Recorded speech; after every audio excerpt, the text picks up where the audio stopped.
This government meeting is brought to you by Eastworks and our local cable subscribers.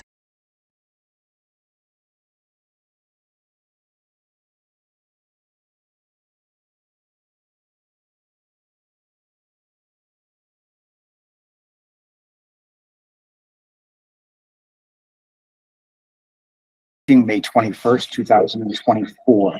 I'll begin with a roll call. Rather than you guys all telling us who you are, I'll just call out your names. You can say present if you're not here. If we don't hear anything, we'll just assume you're not here. Tom Brown is present. Pat Ruff. Here. Catherine Carey. Present. Stan. Here. Marie. Excused absence. Okay. Louise. Here. Kathy Schweitzer. Here. And Crystal Cody Stoss. Here. Thank you very much. Acceptance of minutes. You should have all received a copy of the minutes from the April meeting. Are there any questions or corrections or issues to the minutes? Thank you, Kathy, very much for doing them. Hearing none, I'll accept a motion to accept the minutes. Moved. Louise moves. Is there a second? Second. Second. There's a third. Great. All in favor? Aye. Thank you very much. Public speak. Is there anyone here who would like to speak about an item that is not on the agenda? Seeing none, we'll go to Highland Valley report from Alaska. It was wonderful. No. I missed the last meeting, so I have nothing to report. Okay, great. Thanks. Yes. I could just add that we met with Kelly, the Great. grants Yep. quality, and we asked about whether, I think we told you we were going to do this, whether our project to have our outreach staff connect with people around outreach and benefits counseling and Yeah. other kinds of issues, make connections with each other over a free lunch, if that would qualify for a Highland Valley Title 3B grant, Nice. and it would. Sweet. So we will write that grant, but that's not for another year that we have an opportunity to submit that to start in September 2025. So we just want the public to know Great. Highland Valley is hopefully, representing. Obviously, it's up to the committee that you're on whether it would be approved, but people might need to wait a little bit until we get that program going again if we have to take a break from it. Great. Thanks, Cindy. Yep. Director's report. Cindy, you're back up. Okay. So I sent you all an annotated fiscal report for the general fund, which is the only part of our revenue and expenditure stream that we're prepared to make a report on today. And the annotations on the report, which, we could include with the minutes, show that we're on track for, it's mostly staffing. Well, and as usual, we're on track with most of our positions, but I explain on there why the driver positions and the part-time outreach worker are underspent for the time of year that we're at, which is okay. We might overspend a little bit in some of the other lines because people are working extra, sometimes due to staff shortages or professional development or other reasons that might put the 30 and 35-hour people a little bit over. So, and that's all been worked out with HR. So that's all I have to report on the fiscal report. Did anybody have a chance to take a look at it? And if so, did you know you can rotate that? No. Yeah, just keep rotating until you get there. Were you able to share your screen or no? I thought that's what I have right now. Let's go in. So Crystal was gonna share her screen because my Chromebook doesn't work in here. So right here, and then click window. And then pick the Adobe or wherever you are looking at that. Yeah, I picked the File Explorer. And Yeah, then and then share. And is it doing anything? Yeah, Okay, that's good. that's okay. Just dismiss that. And then you can go and do whatever you want to look at. So it was We're just doing this in case anybody didn't get the email and have time to digest it. We wanted to share it to the brain. So the text larger. She hasn't shared it yet. Okay, so. And then to make it larger, go into your Zoom Is it up there? right there. Yep. And then just go as big as you can. Yeah, it's not. It's not gonna get, apparently it's not gonna get big enough, but at least Stan can see it. So it's actually just the file. It's not showing. Oh, it's actual- not, I was gonna oh, say, because it's you have not to open. show, you have to stop sharing, go to the right window. But that's okay. I can make a, I can Well, just, everybody did receive it. Right. today, everybody so- did receive it, but you received it late. I hate doing that. Well, that's okay because it's not an item we have to vote on. It's not an item you have to And, vote on. and if there are any questions, you could definitely contact Cindy directly. Afterward, yeah. Or bring it up at the next meeting. But at this point in time, we've completed 10 months of the fiscal year. So, all those unspent items should be getting smaller and smaller. Yes. So gearing down for June 30, which is the end of the fiscal year. And, I don't think there's any harm in underspending if there's a reason for it. I don't think it's going to affect your budget going forward. Right. And I explain in the annotation on that, which, that as usual, we have to budget 100% of a staff person's Right. year. Right. And if a staff person is out sick and they're part-time and not unbenefited, then those funds, either we can spend them on another salary line item or they go back to free cash. Yeah, in days gone by, there used to be, and I don't think it's happened with this administration at all, but there used to be a fear that if certain line items were underspent, that would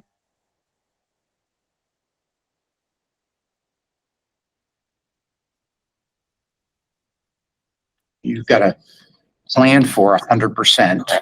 And if you only spend 80 because of whatever reason, I think that's totally understandable. If it was another line item like copy paper and you only spend half the money, somebody was going to say, well, you don't need as much copy paper, so we'll cut your budget.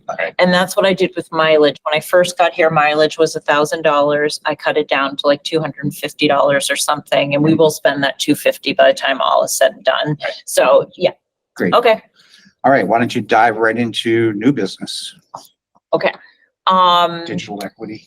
Yes. So we have the opportunity for a project in the city to do for all ages of, I think it's just adults, create a hub of partners working together, the city, the library, Easthampton Media, and others, to create this partnership where people can go and get education about using digital devices, basic digital literacy, and I'm sure cybersecurity will be in there to protect from fraud and so on.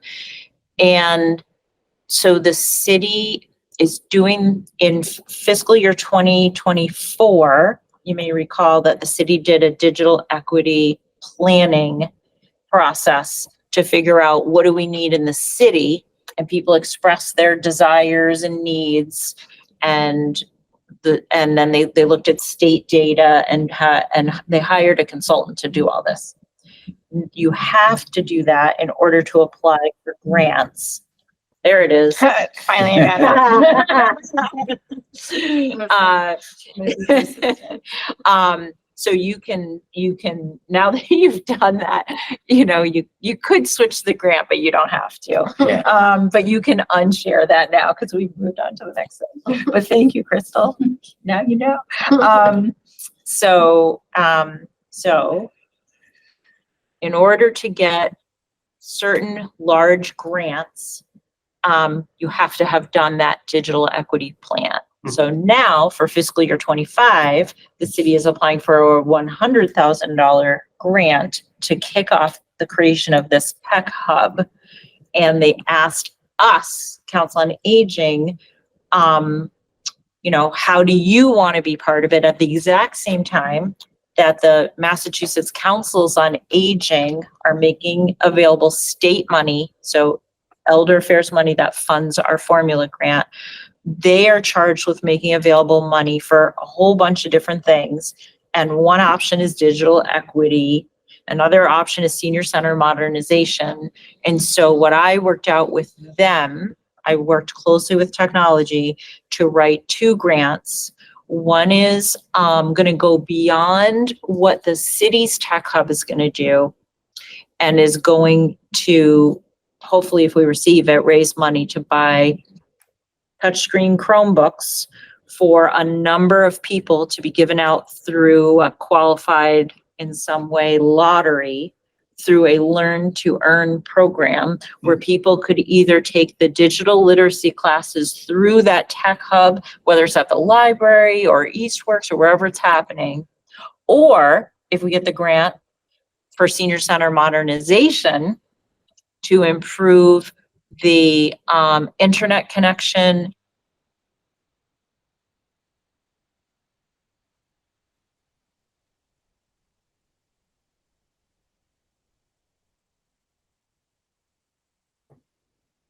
digital literacy at the senior center, and people can come to us as an option.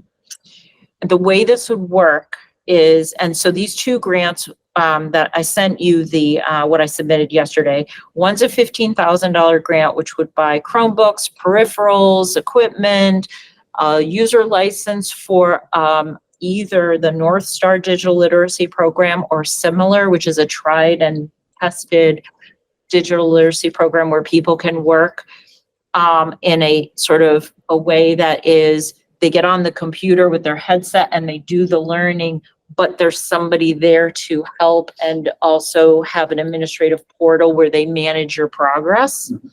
And then at the same time, we would also use some of that $15,000 to pay a group called Tech Foundry for in-person, or I don't know how, if they would be hybrid, I don't know what they would be.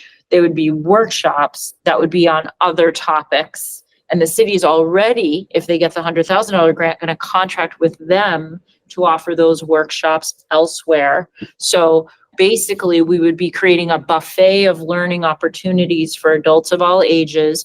If you're 55 plus, it doesn't mean you have to come to the COA. You could go to wherever else these classes are happening. And there would be a master tracking to track everybody. Whether they're going to get devices that are refurbished and cheaper is a question. So when I wrote this $15,000 grant, I wrote it for 40 Chromebooks, so for 40 individuals. But if they are going to get a contract for refurbished ones, we could stretch that out even further, but only if we can handle more, training more people and managing more people. So that's sort of a question.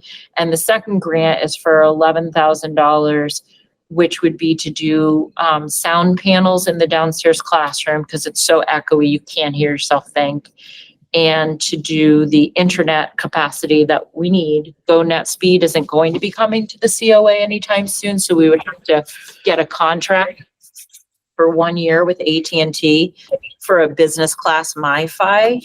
Otherwise, we just couldn't do this. Yeah. And then the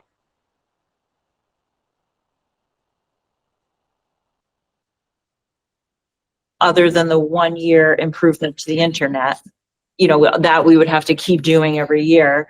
But those improvements in sound and the TV could be used by other classes and activities down there. In fact, people can't even play Mahjong in there because imagine the clatteriness of that room where you used to have your board meetings. Yep. It's just ridiculous. Yep. It doesn't address the fact that there's no AC down there, although it stays pretty cool, but there's also no fresh air circulation. And there's also, you know, there is a filter and there's no heat. There is heat, but the heat is so minimal after everything DPW has done to try to improve it with a contractor. It's very cold. So our idea is let's focus on doing this stuff in the better parts of the year, and maybe during the worst cold, those classes can be elsewhere or we take a break. So that's what we're doing about digital equity if we get those grants. If COA doesn't get those grants, it doesn't mean that seniors can't participate in what the city's doing if they get their grant. Still plenty of educational opportunities and we can help sign people up for that.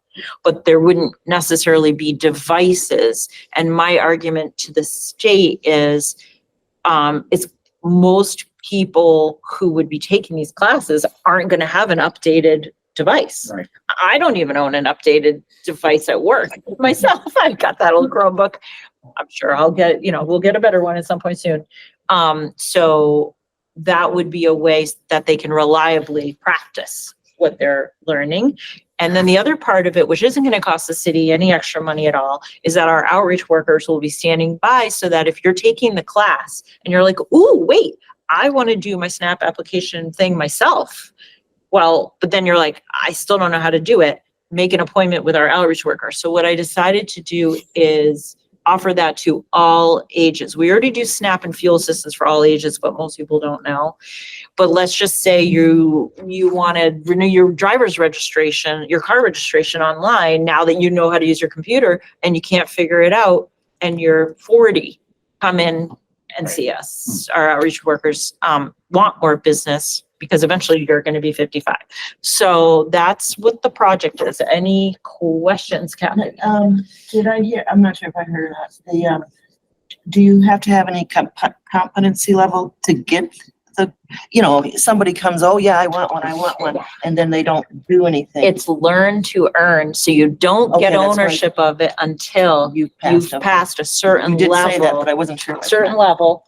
And then you can do some more. This is how they've done it in other towns around here, whether it's South County and Franklin County or Gil Montague or whatever. And then, so I forgot to tell you what the staffing is. So the staffing for this is not coming from COA staff, thank goodness. So the American Connection Corps, which is has the AmeriCorps contract, the old Vista workers. The city became a host. And so they're currently interviewing what would be like a digital equity coordinator full-time for 1 year. And they would be a fellow of this company, leading Corps or something, Leading America. And so this person would be on that grant for $35,000 as the city's stipend toward hosting them. They would be, I think, paid more than that. So they would be the person who is tracking progress, sitting with those people in those classrooms. I would try to get a senior tax work-off volunteer to help with this project on our end. But no, our staff aren't going to be sitting in those classrooms during those classes. But we will participate in administering it and registering people and troubleshooting and all of that. I've got a question. People are going to have to pay for internet, which Spectrum is ridiculously expensive now that the ACB is over. Right. So people are going to have access.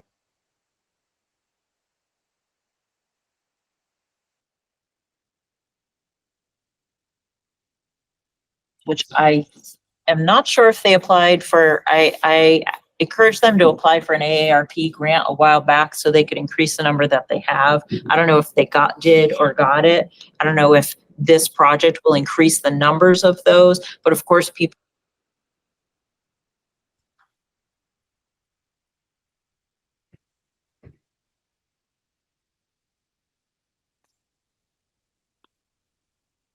ability, and most of these so I've been in meetings with Mass Health, like the collaborative that is working on digital equity is associated with Mass Health and stuff statewide. And I've been in meetings where we specifically asked, if you're handing out hundreds of thousands of dollars to communities for digital equity projects at the exact same time that the affordable internet connectivity program is going away, what does that say? And they said, we know it sucks. It's terrible timing, and they were hoping that the Biden administration was going to do something about that. I know some of the telecommunications companies stepped up to say we have other discounts, and our outreach workers publicized that they could try to help people connect, but it's less, so like a Verizon discount might result in your bill being the same or more than it was before. I don't know. But if anybody has any questions about access to free Wi-Fi or a discount, our outreach workers can help you try to find something. But these projects come with no answers about that, as far as I know. but I don't know a lot. I was just going to comment the one for, different group, but canvassing what people needed. This was more for school lunches during the pandemic. Our people were inundated in a lot of areas like Parsons with, people waiving their Spectrum bills and just saying they couldn't do it. ACB will have helped a lot of those people, but now that's going away. And that's on behalf of the kids, but people have young people in their families and they have old people. It's going to be this, sorry, seniors. It's going to be the same people. And Oh, I'm sorry, the video is now paused. Let me just make sure nope, it's back. So can I paraphrase what I think I heard you say so everybody can hear you? I think what I heard you say is the more things that happen, like during the pandemic when kids had to learn from home and people didn't have enough connectivity affordably enough to be able to participate in online things, it put them at a, and you're wondering what's going to happen next. yeah, or they would be literally, I mean, having to skimp on other expenditures because they just couldn't afford it, but you want your kids to do okay. And I think we're going to find seniors in the same position. Right. Yeah, it's very real, and people's rents are going way up at the same time, as we know from the housing forum we just did and from the phone calls we're getting all week. So it is really, really tough. All I can say in terms of this project is if somebody enrolls in this project and they have trouble, obviously we'll pull out all the stops in every direction to try to figure out how they can participate if they don't have any Wi-Fi at home, But you can only do so much. but we can only do so much. Okay, does that lead right into the next internet Yes, access for older adults?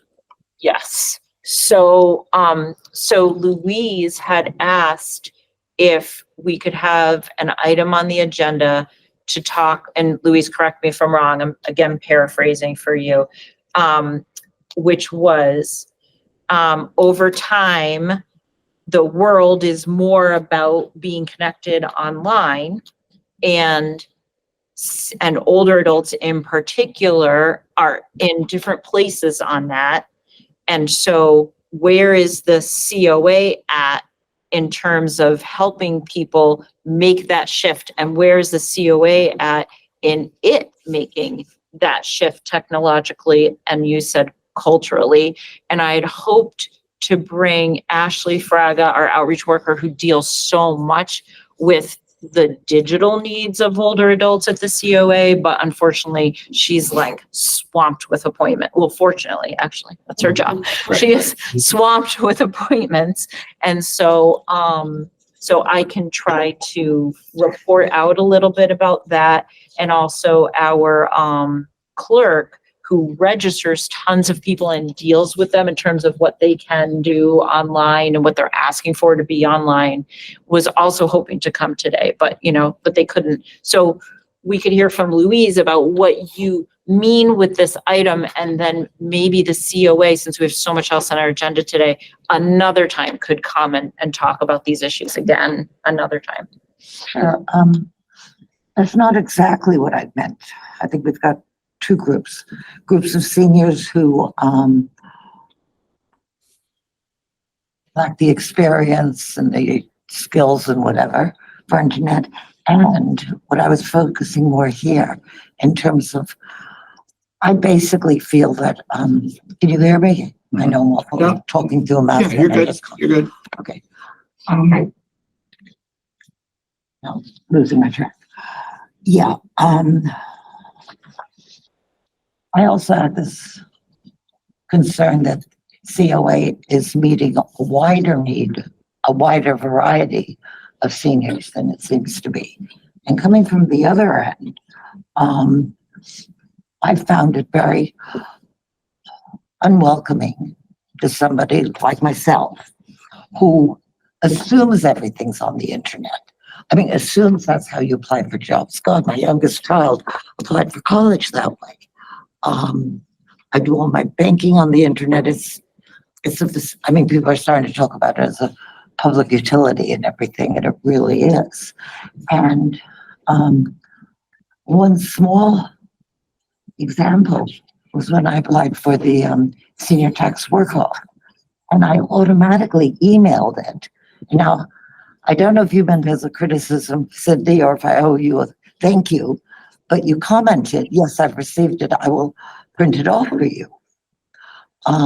But you sent your social security number in your tax return, and I cautioned you not to do that. That's what I was saying. I was very concerned because you emailed your social security number. That's what that was about. Unfortunately, it was in PDF and I couldn't, Yeah. was the proper thing. I would have been more concerned if, when you printed it out, if it was left on a desk or something where somebody else could have, followed it. I mean, the banks are starting to push this, but there's fraud over checks and fraud over, paperwork, which seems to me to be more, anyway, we could argue, we could say bloody fraud and, criminals, both of them, but that concerns me. Anyway, in that case, I don't have a printer at home. It was the middle of the winter. I have mobility and access and difficulties getting one. Yes, I know how to operate them, but that was an example. It did not say to, So could I ask a question? Mhm. So just to follow that right there. So with senior tax work off, where you can download the form right from the website and either fill it out by hand, or if you are able, edit it in a PDF, program. So once you've got all your information in there, the concern is that one concern is that it doesn't say on the form, you cannot submit your confidential, secure, protected information by email. So make sure you just, make sure what your next steps are. But I think I'm forgetting what it says. It probably says, could you please print this and bring it in, or have us help you and we'll print it for you, but you're saying it would be more welcoming if it was very clear how to submit it, and you would prefer if you could securely and safely just submit it online rather than having to mess around with a printer at all. But that a whole experience for you was unwelcoming. yeah, or certainly made me feel that there won't be a lot of people like me there. It's ironic because I think we should be serving a range of people. And, I mean, ECO works very much on phone calls. At one point, you asked me, and I remembered why I found the letter that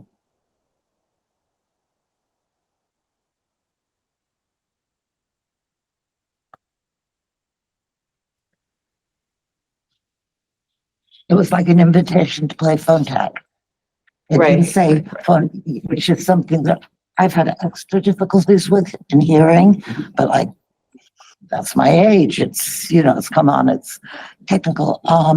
And for that, could I just follow that one up? So for that, you prompted us to change our practice, and we did. We now created an email address that's coa@easthamptonma.gov, and we publicize that widely everywhere to say you are free to email us instead of call us to register for anything. You just have to know that if people are physically standing in front of us and walk over to us and say, I'm signing up for this, by the time we get your email, you could get shut out of something, because obviously in person is fastest. And then the second thing that we did is that on every flyer, it either says COA or K Thompson, so that, so just basically Facebook flyer,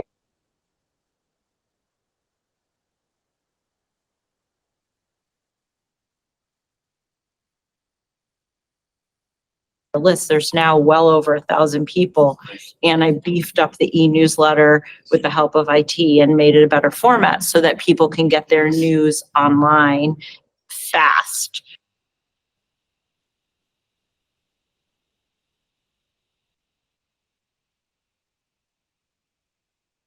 through email. But what we don't have that maybe would be nice, we just really have not been able to figure out how to do it, is to have an online portal for self-service for registering and for rides. And the reason for that is because we really need to be in the mix managing those things, because we play a dance between, has enough time gone by yet where people from out of town can sign up, or the rides could shift by the minute and we need to look at it and see, can we fit you in? So we're not ready yet to have portals. We might be at some point, but it is very true, we're not there. We don't mean to be unwelcoming by not having a portal like a college application that you can submit. And many senior centers are in the position that we are currently in, is all I can say. And so I'm sorry that we're not moving as fast in that direction as, say, you might like. But I do have a follow-up question for you, which is, when you say about senior tax work-off and people who are applying, that you didn't feel people like you were maybe applying and like you were welcome. I don't know what you mean by you, but I do want you to know that many people with a high level of internet savvy, people who've had long careers working with computers,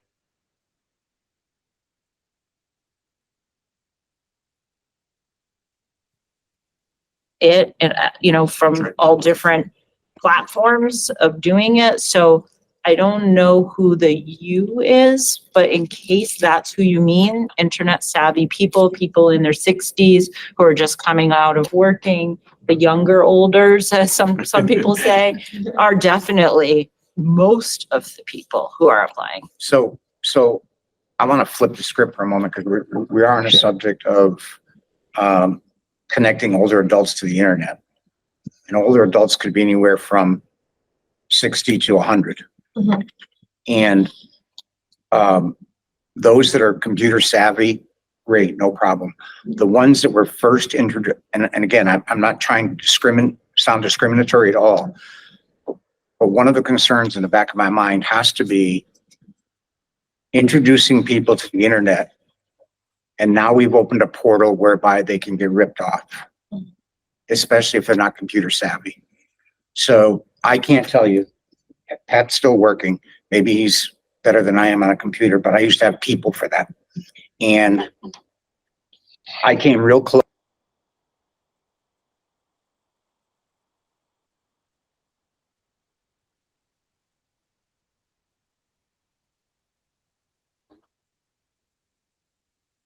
Number two, they wanted me to pay for it with Walmart gift cards.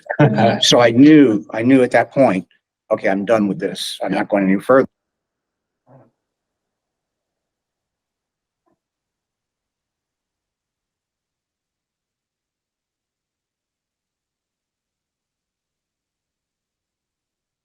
Gift cards to the tune of tens of thousands of dollars.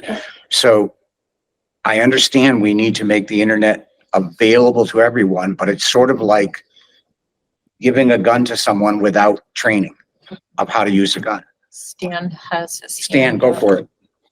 I just wanted to let you guys know that periodically the audio is dropping out.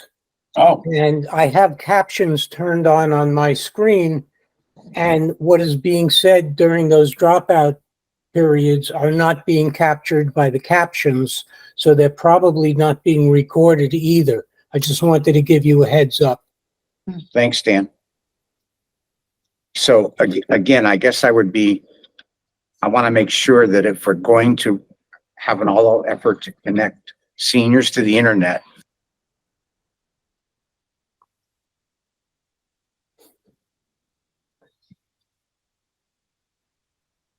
get us. Well, could I respond to that? Yes, you don't. It wouldn't be, if you get ripped off, don't look at us. It would be, you're taking the whole program, including cybersecurity training, and you're committing to take that training Right. and keep practicing that, and then keep reaching back to us. We've had many cases in the, from among COA participants and staff, of having experiences with being defrauded or almost being defrauded, and very, very serious. And just so people know, if you suspect something like that is happening to you and you need help, we have training on that, on who you report to from the feds. If you call the police department, that's fine, but they'll also send you, if you're an older adult, our way to make sure that we've helped you in whatever ways we can. And anyway, everybody, if they have any question about anything, we're all getting a lot of training on that, so don't hesitate to call us. But I hear what you're saying.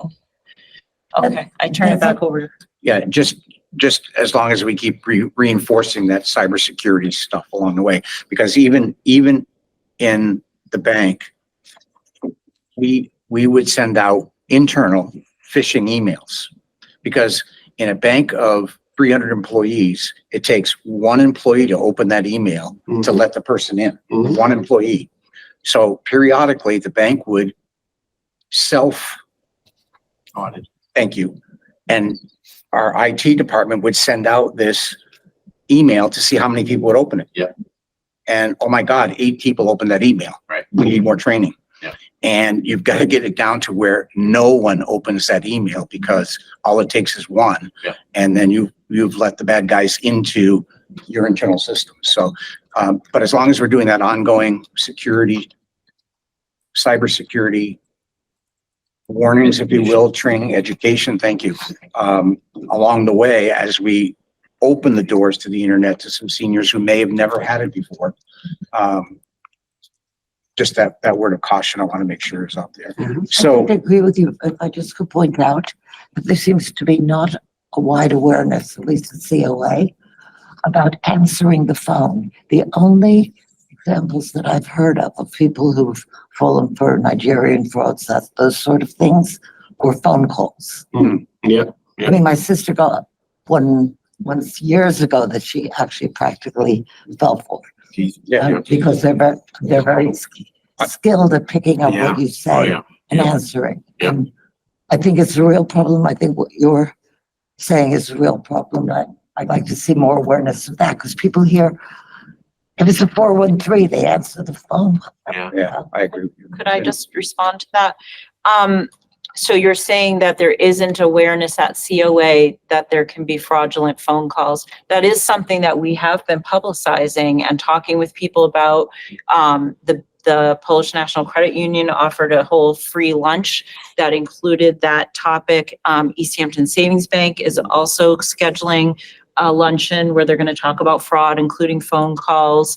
We have helped a number of people who have come in and told us that they've been hit by the grandparent scam or the parent scam in some of these cases. The staff are trained on it for their own work. So the claim that COA isn't aware of it is false. And Louise, I challenge I actually challenge your agenda item, which is the whole agenda item, which is that the COA is not culturally moving towards seniors accessing the internet.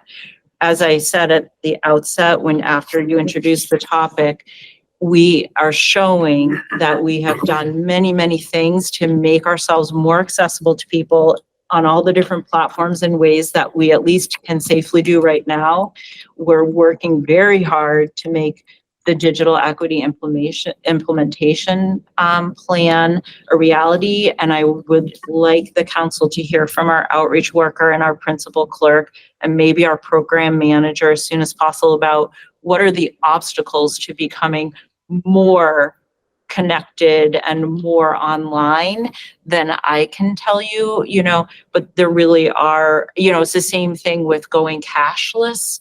Why we can't go cashless. Each of these things, it seems like we're so analog and old school that we take cash and checks, but there are really good reasons why many senior centers, most in our area, do. And I'm happy to keep talking about it, but I do want it recorded that I do challenge the concept that we're unwelcoming about connecting seniors to the internet. That was not my point. My point, people who are already connected to the internet, who assume that, who don't have television, who don't have these packages, don't pay for phones. I mean, I thought at one point, most people I know don't have phone subscriptions. They might have what do they call them, different streaming ones or not. I don't. That was a luxury to me that I haven't used since I moved here. It did occur to me after the pandemic that the worst of it, probably the COA could have advised anybody who did it that if you could possibly scrape it together for those months, especially in the winter, so that you were hearing other voices at least, it was worth it. If you lived on your own. As to the relationships and marriages that either collapsed or not, I mean, I leave that's up. And then I realized that I might be, at least the impression I get is that I was atypical that way. I don't know how atypical, but I'm also saying, okay, you're saying that the senior tax work-off, you preferred it in writing, but you didn't, I mean, sorry, pay hard copies, but you didn't automatically specify that, like the images. Yes, there's a group of,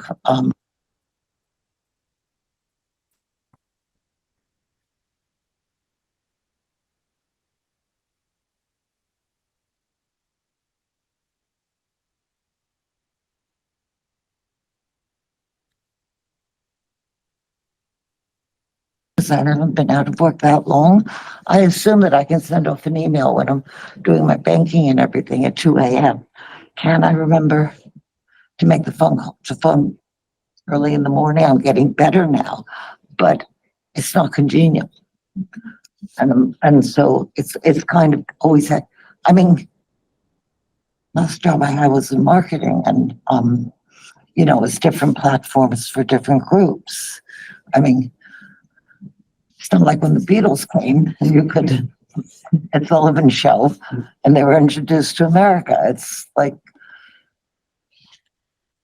Okay. yeah. Perfect. If I've made my point, that was much more though. And since you've covered, and I think pretty well, started pulling people in. Yeah. I mean, people who don't have these experiences. So the last two parts of that with Ashley and the advisory discussion, if you will, we'll do that at a future meeting. So you'll keep that under old business. Yeah. Part C under new business was a board state guide. Yeah. So the Massachusetts Councils on Aging has produced its first board resource guide, at least in a major form in many, many years, if at all. And I haven't had a chance to read it yet. I just got it hot off the press on Thursday at a conference. I've made it available to all of you through your email. It's best to look at it online because each section of it has links to other parts. And so what I wanted to ask the board is, how would you like to accept this into the fold, use it, train on it, practice it, ask questions about it? What would be the best thing? Would it be to have like maybe a smaller work group that reads it and goes through it for the board and maybe thinks about, hey, let's have a training session. Training, we've already cleared up. I had reported this a few months ago. You can have a board training session, like professional development for the board. That's not a public open meeting, so it doesn't have to be done in this format. You can just like have some refreshments and sit around and talk about things, bring in a speaker, bring in a trainer. MCOA, Mass Councils on Aging, might have some resource for that also. So I just open it to what do you want to do, and I'm happy to help. So quick question, the resource guide for Council on Aging board members. What's the, if you know yet, what's the Goal? Thank you. What's the end goal of that? To make boards more effective in being advisory boards, understanding that some boards still have a governance role. I don't know if the only way to phase that out for them is a state legislative process, but we have an advisory board. And I've heard many people when they come on the board say, and I don't know if you said this, Kathy, you're the most recent joinee, well, what is it about? What is it for? What do you get to do? And then also not just what do you do in terms of providing advice to the COA's operations or governance or whatever, but also what can you do for older adults in your ken? So like in your, as advocates. And we know that at least I have brought more around legislative stuff because I see that as a board role, not just a director role. So there may be other things in that board guide about being an effective board member about, well, what else can you do? You sit in these seats, just like the Commission on Disability, you know, it's about overseeing accessibility in the city in some ways, but it's also a forum for other things too. So, go ahead, Pat. I didn't say, no, I wasn't gonna say anything. Your hand moved.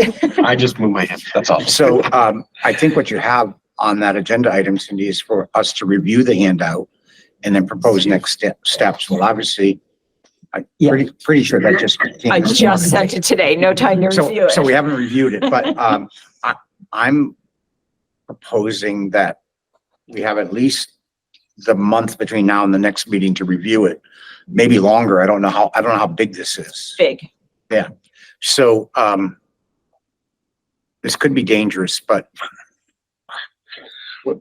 Too late.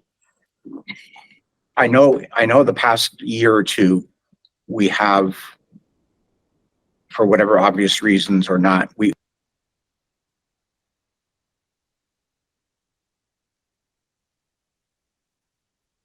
wise, two ends of the spectrum, to give the board until that September meeting to come back with what's next steps. But I don't want people to lose it over the summer kind of thing and come back in September and say, what handout? What thing? Maybe there's an advantage to having a deadline that says, can you review it by the next meeting? I thought you were, I was like, thought that you were totally reading my mind and you were gonna say, let's meet in July and August for just doing board training, informal little picnic meeting. That's what I thought you were gonna say. And I was like, That's what I was going to. we could do like a, hour training in July, hour training in August, and include food and. Totally cool with that. And especially if it's not an official meeting, it won't matter if we don't have a quorum due to vacations or what have you. Right. That won't matter. But when you say board training, Yes. who's training whom?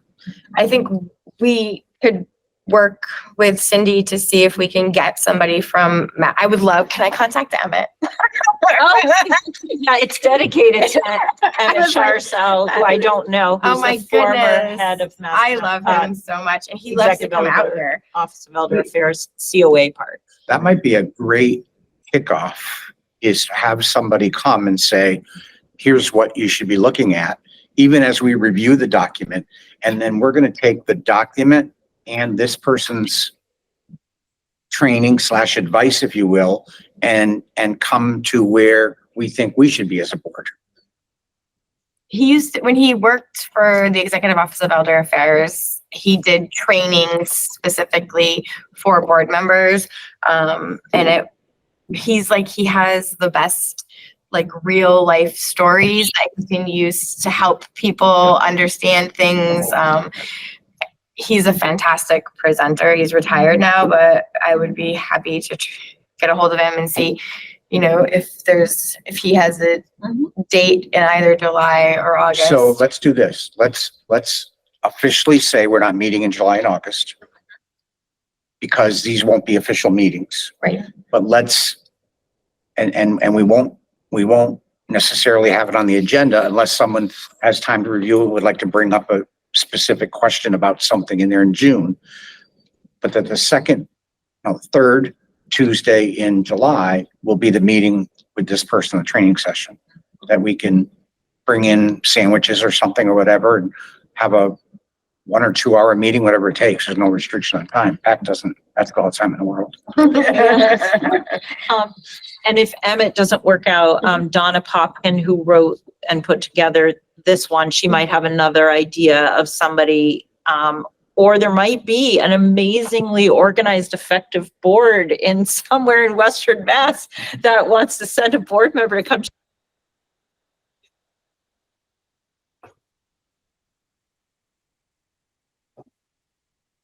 Third Tuesday is in July. All right. I think maybe we should leave August open. Yeah. Because we might get ideas when we read this or when we click on the links. I haven't even got that far. Right, no, that's fine. We can, Yeah, so we the can do third Tuesday is the 16th. yeah. July 16th will be a training. It won't be a meeting. Right. And you can send out reminders as we get closer. And I I put off my July 11th medical thing, so I can actually talk on the 16th and be there. So that will work. Being difficult, is there any way, and I can't think of one, to have an outdoors meeting and get all the, well, we still need internet access then. For one. If we met, well, so there's no outdoor space at the Council on Aging. If we met outdoors at Nonotuck Park, I doubt there's internet there. Is there picnic tables just out here? There are, but it's very noisy right here. And there's no internet out there to my knowledge.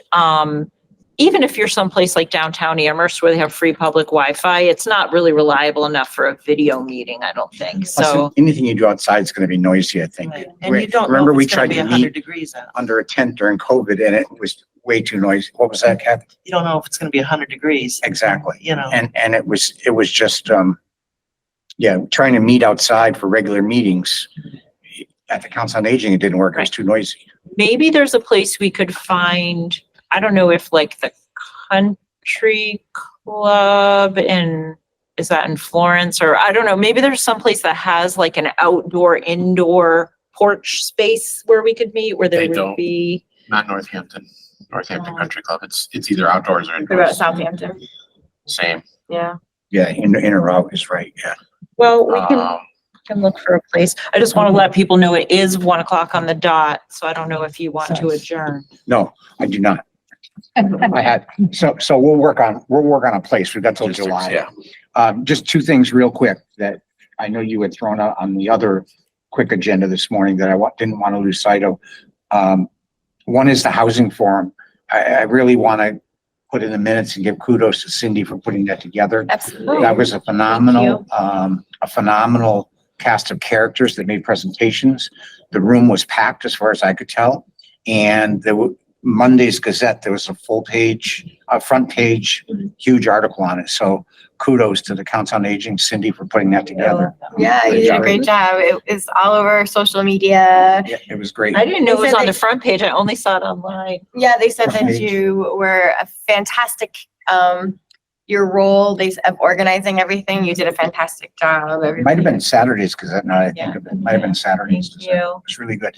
Second thing is, I'm wondering, Cindy, if we should put on the agenda a standing item for an update from the building committee, ad hoc building committee, because the committee members who aren't on that committee should be kept up to date on what's going on rather than just find out in the newspaper someday or something. So if we could just put under standing business, whatever you want to call it, and you're the chair of that, so thank you very much. You can give the updates. I guess we could put that in old business. Yeah. And just have it be a standing item. Yep, every I did month. think about that for today, and then I was worried about how long the meeting was Yep. gonna be.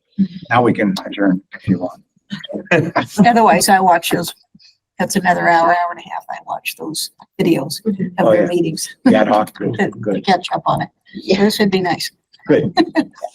Okay, I will entertain a motion to adjourn. Second. No, I need a motion. So moved. Move, second. All in favor of adjourning? Aye. If you don't, we can't leave. Right. Thank you very much.